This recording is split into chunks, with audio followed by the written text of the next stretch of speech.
Hello friends, சென்னையில் உள்ள Napier பாலத்தை பற்றி தான் இன்னைக்கு வீடியோல நம்ம பார்க்க போறோம்.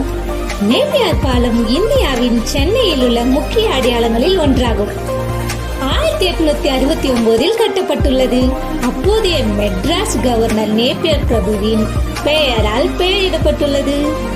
இந்த பாலம் கூவம் ஆற்றின் குறுக்கே நகரின் வடக்கு பகுதியை மெரினா கடற்கரை அமைந்துள்ளது. இதன் தனித்துவமான வளைவு வடிவமைப்பு பெரும்பாலும் இரவில் ஒளிரும் புகைப்படம் எடுப்பதற்கான பிரபலமான இடமாகவும் நகரத்தின் பாரம்பரியத்தின் அடையாளமாகவும் உள்ளது. பல ஆண்டுகளாக நேப்பியர் பாலம் அதிகரித்து வரும் போக்குவரத்துக்கு இடமளிக்கும் வகையில் பல்வேறு புதுப்பிப்புகளை கண்டுள்ளது.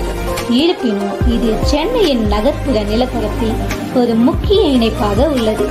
நவீன பயன்பாட்டுடன் வரலாற்று முக்கியத்துவத்தை தருகிறது.